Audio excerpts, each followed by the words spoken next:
Good morning, GitLab and wider internet. It's Monday, May 18th, and this is the corporate marketing team doing a quick kickoff around our priorities and our blockers. So I'm first on the list. I'll just go quickly. Priorities, it's business as usual for me with this team, a little more focused on kind of getting growth marketing up and running. So yeah, I'll just be supporting you in whatever ways you need, and no blockers for me. On to Darren. Awesome. I am fresh back from the CEO Shadow program. I'm working on a recap video and a blog and potentially doing some of those duties longer term. I don't know what will come from that, but I'm thinking about it. It should be a lot of fun to think that over. Working on some webcast and podcasts this week, as well as a few client calls cross-functionally with our alliances and business ops departments. No known blockers other than time. Over to Emily.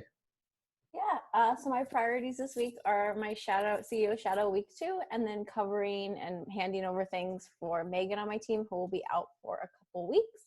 And then my blockers are the CIO coding challenge status updates, but it sounds like those are being covered as the team is transitioning. So, okay there. On to you. Is David on the call? No. Okay, then Priyanka.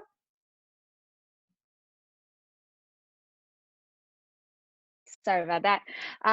Well, this is a bittersweet week for me as I say goodbyes to people at GitLab. I'll be moving on to a new role at the end of the month outside of the company. Since this is recorded publicly, I am unable to share the details right now.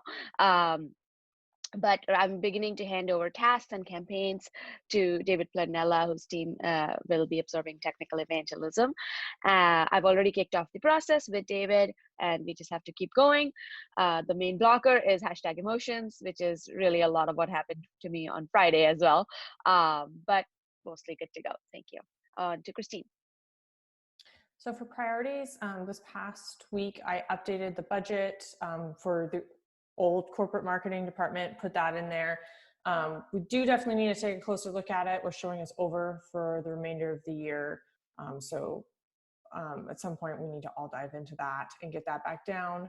And I'm working on splitting out the new departments. The blockers is— Sorry, can I ask a question? Yeah. Did we get announced like what the final budget numbers are? Because like I know like things have changed, but I haven't changed the numbers in the sheet necessarily because no one's communicated to me what the new numbers are. Okay, I can definitely communicate that to you. They have not been officially finalized, but I don't see them adjusting in the near term.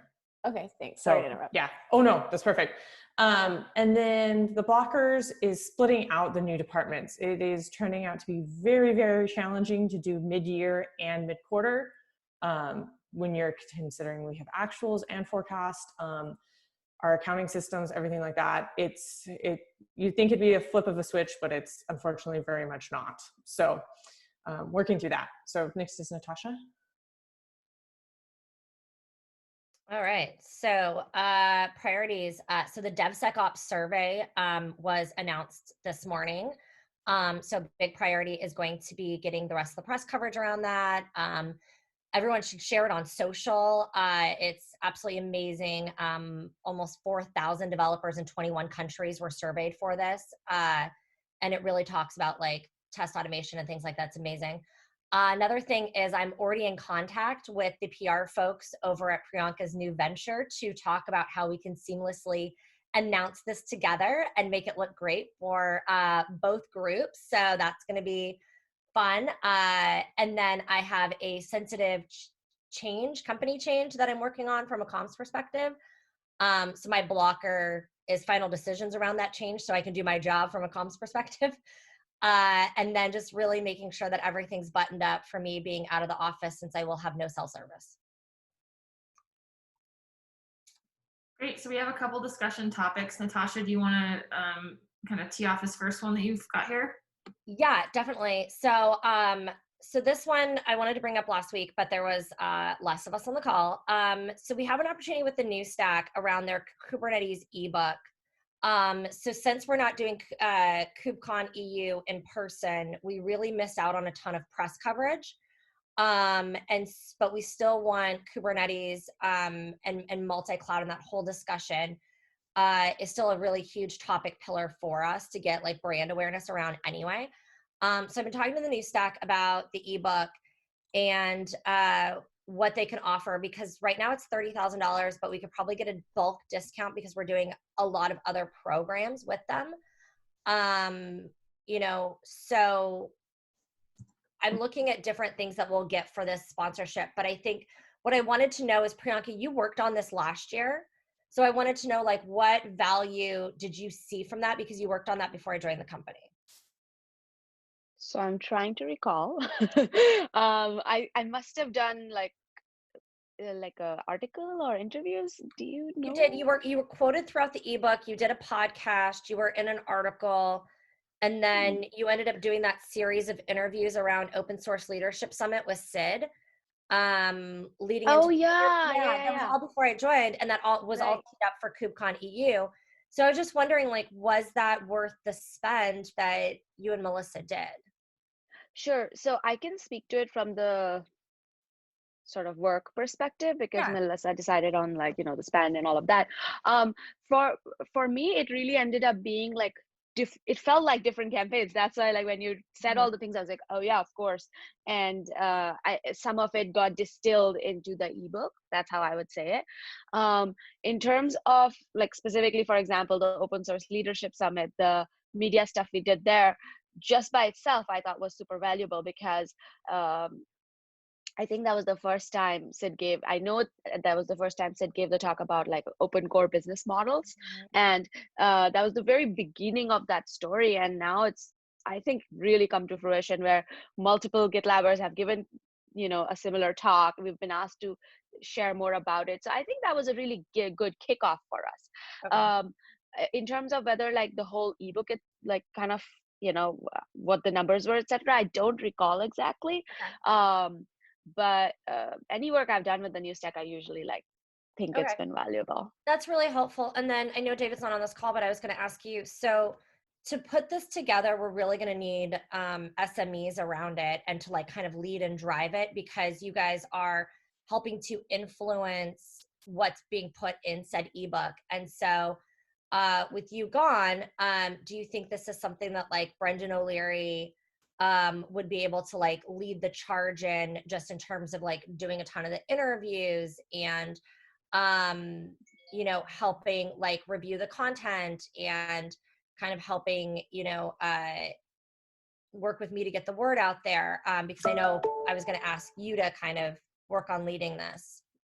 Yes, definitely. I think what would make my suggestion would be that um, Brendan or David can be sort of the leader on the effort, and Abu Bakr can be, the person who's the SME doing a lot of the research and a lot of the content creation, etc. Since Kubernetes is his focus area, and he's been getting pretty good at all the various topics. So I would tag team, let's say, Brendan or David with Abu Bakr, and then I think it will work well.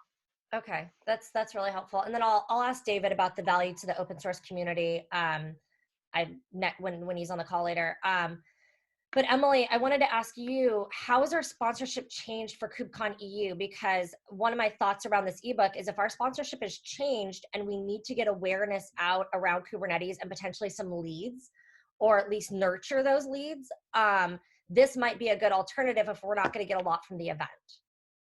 Yeah, it's still really unclear where we're going to land with it, because they haven't really released a lot of information about what the future is going to look like for that. Like, we are still bound by delivering the same amount of results. So I'd say anything we can do that's lightweight and relatively cheap, we should.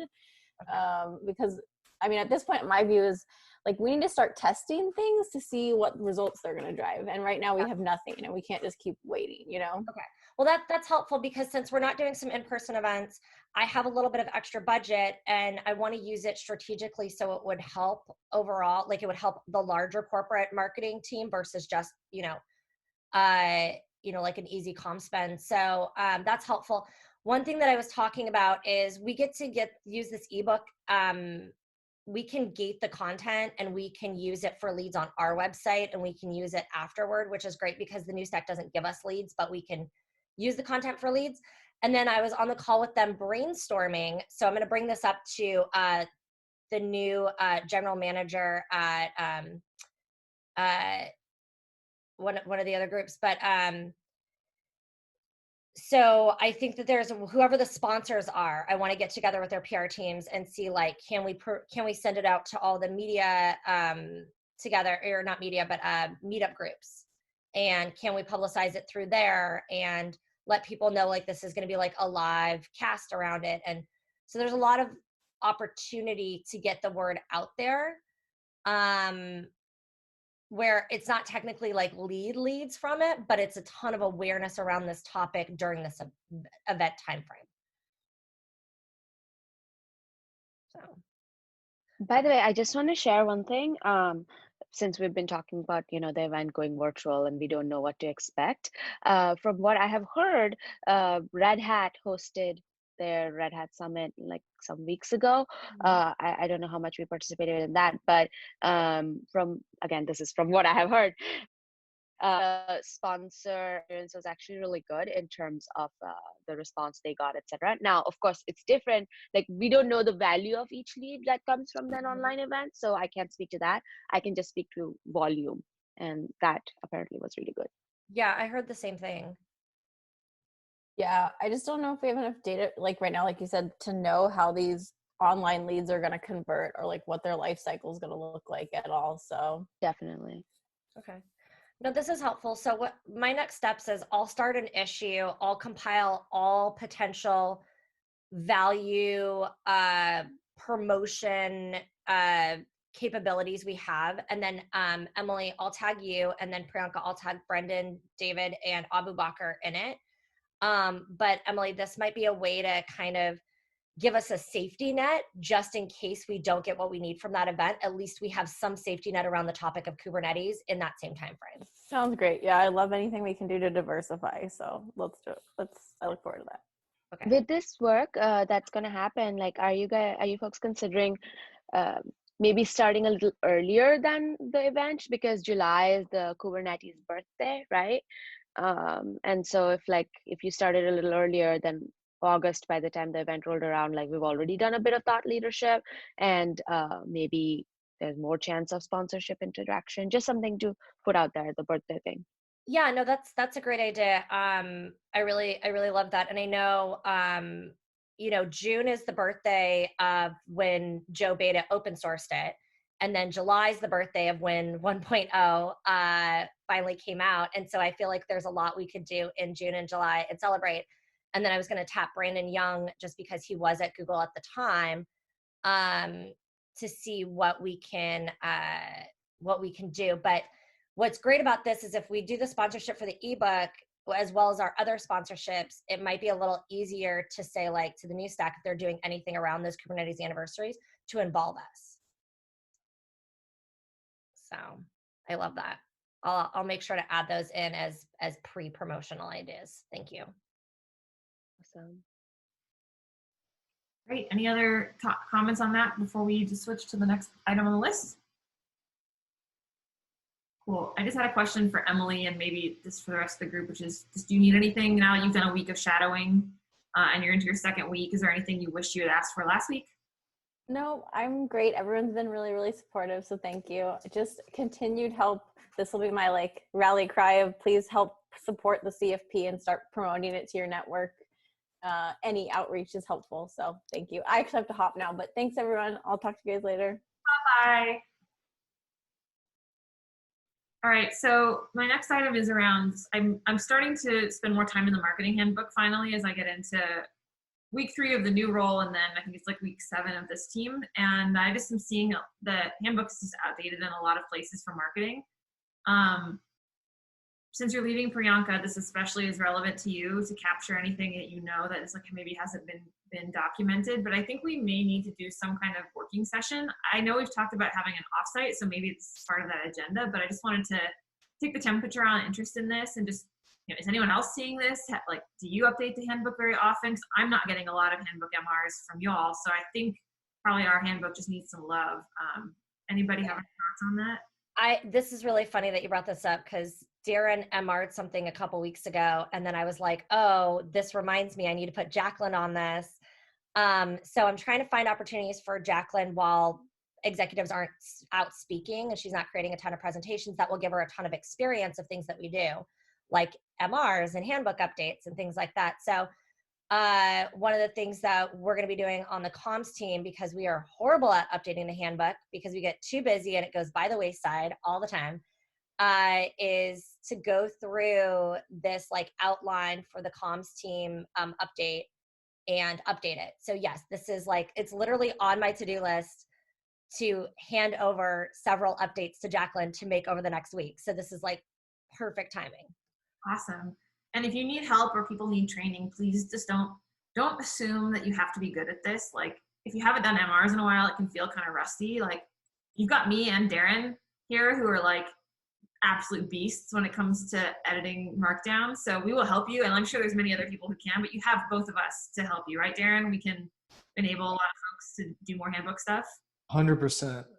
That's actually it's kind of a trailing part of what Sid and I were talking about on the CEO Shadow program last week, which is just so tightly tied to the handbook. I mean, handbook first only works if everybody is invested in it. And so I'm happy to help with that. We want our marketing handbook to be best, and we want the whole handbook to be a model for everyone. So happy to help. It's not too daunting to do. And once you get into the flow of it, it becomes a part of your workflow. If you start thinking handbook first, it becomes easier. It's a learned muscle, but a good one. I think we're going to get a little more attention on our handbook as well, in a good way, because we're starting to partner more with product. And so I think product people have been asking me questions about like, how does this work? How does that work? And I don't feel super confident that I should send them to the handbook because I just don't want them to read outdated information and then like believe it's true and then go do things and then it's not what you actually wanted. So I think also, for whatever reason, maybe because I'm here, maybe because there's a refreshed connection, between the two teams, it's even more important because it's not just for us, it's for other people who are just gonna like, they will take the handbook as the word, right? They don't know, that it's out of date. Yep. The thing I'll add there is what I do is if I'm ever asked something and I can't provide a link in the all remote, if it's for my department, in the all remote section of the handbook that is current, I'll actually if it's urgent, I'll answer them and I'll say, thanks for asking me this. I realize this needs to be updated in the handbook, and then I'll go do that immediately after. If it's not super urgent, I actually say, hey, thanks for bringing this up. If you would be patient for a bit, I'm actually going to go make this change in the handbook, and then I'll link you. That way, when they inevitably pass it on to other people in their teams, instead of copying and pasting a Slack message or an email, they just resend the link, and that continues to perpetuate it. If you fall into that habit and train people, like at this point, people expect me to answer with a link. And if I don't have it, I got to go make one. So it feels a little bit inefficient in the moment, but over time it becomes a lot more efficient. Yeah. And I think also to that, which leads into some of the conversations I had last week, it's going to be more and more important as we try to operate and then eventually become a public company to make sure that our handbook is scrubbed and it's accurate, and maybe some out of date practices and language need to be removed from it, because this is really something that can be seen by everybody once we get down that kind of road. So I think if every team made it their mission to go through their pages and scrub it and update it, or when you see something to make it their mission to update it versus just, oh, I saw that and it's inaccurate and then just leaving it. I think as a whole, as a company, we can really make a big impact on our handbook this year and get it in a solid place. But yeah, I think as we get to that, it's going to be really, really important. That's a great point. Cool. Well, I don't think there's a huge action here. I would say, I think if we don't feel in another month or so that we've made meaningful progress on this, we may need to actually set aside like a chunk of time to do this together, just because it's sometimes hard to prioritize it. Life does get busy. But I have a growing sense of concern. So I'm just sharing that with you all so you can help me kind of, alleviate. I mean, the immediate risks I think are the biggest concerns, which is just like people do things that are not what we want them to do, or the public's sees us say things about our business that are no longer true, which actually affects our team because then we have to go deal with the fallout from that. So like that's like level one, which I think we got to address immediately. But the bigger thing is just like, how are we going to work asynchronously? How are we going to kind of live up to this, style of working that we've said we want to have on this team if we don't have it here? So cool. Yeah. Well, I don't want to beat a dead horse here. I just really want to, emphasize it's important. Maybe we can make it our mission to have it done by the time Mel comes back. So like our summer project. So when she comes back, like corporate marketing is updated and beautiful. Yeah. And in the spirit of iteration, that could sound really daunting, but here's the thing. If you're going to answer someone anyway, it's not a huge leap to just get that to the handbook. Like you're already doing the work in answering the question. It just then needs to be contextualized in the handbook. And it's just like one update after another update after another update will get you there. And so if the issue is, hey, people don't understand where to go or what to update, or if this is the single source of truth versus another one, just like do something, make a proposal and assign it to me. I know it enough like the back of my hand that it's less effort for me to find it. And then I can help people kind of reverse engineer it. Yeah, I really want to encourage everyone not to think of an MR as a single author activity. It's not. It's, you can start it and then you can hand it off to somebody else. And that's not making work for someone. It's actually doing the opposite. You're starting off by like breaking through the writer's block. And then maybe you say, this is where I got stuck, So that's kind of the way to think about it. If you're just a starter of MRs, but you very rarely close them out, that's still okay. So cool. Well, let's revisit this in a couple weeks and see how we do. But if you could push that down into your teams, rather than it being all on you, it's kind of like cleaning up a kitchen after a party. Like if we all do a little bit, it goes really fast. So yeah, cool. All right. Well, the next topic I have is just for 360 feedback. Just to make sure you check your email. You should all have received emails this morning to get started. And there's two components of that. One is nominating the people that you want to have do your 360. And the other part is beginning to work on the 360s for the people who've nominated you. And I think what would be really good is to reiterate what I'm saying to you here, which is I think you should choose people who you think will give you real feedback to help you improve, because only you and me are going to see this feedback.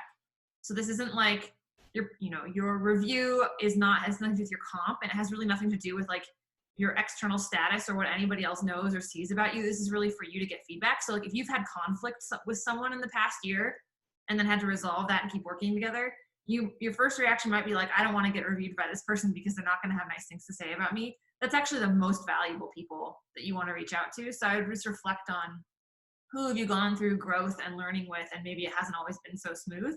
And I would encourage you to recommend that to your employees as well on your teams, because to your team members rather, not employees, because people are going to want that validation, and that's totally fine, and they're going to get it. Like there are going to be people who have great things to say about them. That's not going to be the hard part. It's really going to be, the worst thing is when people say, oh, I left my job because I didn't get enough feedback or I didn't grow. We can't let that be the situation. So please encourage your teams. Priyanka, I think especially because you're going to be departing, just making sure your teams have really good panels and that this is a great experience for them. I think this process won't run by the time you're gone. So I just want to make sure you get, all your comments in. The other thing is you can reach out to people proactively and tell them, hey, I have great feedback for you. I've really enjoyed working together. I'd love to be on your panel. So especially if you've got newer people that you want to reach out to, or if you were on a different team before, it is not limited to marketing. It can be anyone in the company. So just really want to encourage you, because 360s are such an important part of people's work experience. And it's a little different, right? Has anyone here never, that's a double negative. Is there anyone here who is not familiar with the 360 process or has never been in a 360 review before? Anybody? You've all done this before? I've done a version of it. Yeah. So one really interesting thing is that for you to think about, Natasha, is that the feedback will be anonymized. So when you see your employees' feedback, it'll be your panel, and then it'll be the panels from all the other people. And one thing that can be kind of difficult for the employee is, you're reading all this anonymous feedback and you can't really control necessarily like how good the quality is. But what you can do as a manager is you can synthesize it for them. You can say like, look, I'm going to provide this to you, but before I give you the raw notes for you to read, I'd like to share with you kind of the patterns that I'm seeing. And you could even say like, look, you're going to notice maybe this piece of negative feedback. If you don't agree and you're their manager and you're like really seeing them work on it, you can say, maybe this person saw you at this particular time, or, so you definitely should spend time reading the feedback they get and helping them parse it. Otherwise, people kind of assume the worst, unfortunately, and it can be really hard on themselves. So you do need to carve out meaningful time to plan your one-on-ones to deliver this feedback. I highly recommend that you don't just press the share button and then be like, here you go. I would totally have the one-on-one first, talk to them about it, and then say, okay, now I'm going to share press the button. And I think you should read this on your own. And then our next one-on-one, I'd love for you to come back with your thoughts. So it's actually like a 2-step process. Yeah, we're actually talking about doing a 3-step process. And I talked to Will a little bit about this since Kristen reports into him so we'll share the feedback, have a whole conversation, share the feedback. And then when they come back from the feedback, we're going to have a whole discussion about career growth as well. And like, where do they see themselves in the next like year? What do they want to work on? What are some gaps that maybe they just don't have opportunities, and like, can we find those opportunities for them? And, growth areas and things like that. I need to check in with Jessica Mitchell a little bit about, in terms of like how to get people to grow based off titles and raises and things like that later on. But no, we're taking this as like all my direct reports, it's their 6-month with GitLab check-in right now. So it's going to be like, what have you done over the last 6 months? And then where do you want to be at your 1 year? And then where do you want to be in a year from now? So we're kind of drawing this process out a little bit just to make it really in depth. That's great. And I think talk to Jessica for sure. All of you should feel like you can just go to her directly. I'm working on a couple promotion cases. I would definitely recommend the handbook does have a pretty good guide for how promotions work at GitLab. So make sure you read that if you haven't checked it out recently. And I will say it's really awesome to collect the promotion case information as the person is working rather than like trying to go back and remember everything. So even if that is like 18 months away, it's still awesome to be working on it with them. And like, again, it's just part of having a career path where they say, okay, these are the boxes that I need to check. These are the skills I need to develop. This is the evidence I need to produce. I think, given our current economic condition and the fact we're kind of chilling out on hiring, retaining our best people internally and growing them is even more important than ever. So this is such an opportunity. So I love that, Natasha. And I would just encourage everyone here to talk to each other, or like even role play, like Darren and Natasha, you could practice how you want to deliver these. It's totally worth the time. Because every single person that you retain who says, wow, like this was the best manager experience I've ever had. I've never had a review like this before. That is just money in the bank in that relationship. So I definitely agree. And I think, going back to making sure you're like collecting your best work for later. Jen Leslie actually does an amazing job of this. Every time she gets like a piece of, coverage or some type of project that she works on, she goes and she adds it to her portfolio. And so she's constantly updating her portfolio every single time something comes in, just so that way she has something that shows her best work. But then it also is great because it plays really well into like reviews later. So yeah, I think it's great. I mean, be your own source of validation, right? Like we all, let's pretend we don't like validation. I love it. I love getting that pat on the head. I love to feel good about my work. So like, we don't have to wait for someone else. So cool. Well, if you have any questions about 360 feedback, please reach out to me, reach out to Jess Mitchell. We can talk about it again in this meeting. This is a good place to talk about how that's going if anyone has feedback. But the one thing I'll say is please do set aside dedicated time on your calendar to work on it, because if you don't set aside time, it's just like the handbook. It's easy to have it fall off the back burner, but this is super important. Any questions about that? Cool. My question, just a heads up that I put in the agenda, there's a handbook page on like all things 360 and how GitLab thinks about it and looks at it. It's not typical compared to other 360s. So definitely give that a read. Yeah, I would say maybe a conversation similar to this one in your own team meeting would be a good idea, just to make sure everybody gets the same information and the encouragement to do it the GitLab way. Yeah, it's another opportunity to spread good vibes and a little bit of learning. I mean, not everyone will get all positive feedback, but that's not bad. Cool. Well, you can have these 9 minutes back, and I'm happy to see your smiling faces. Have a great week. Bye.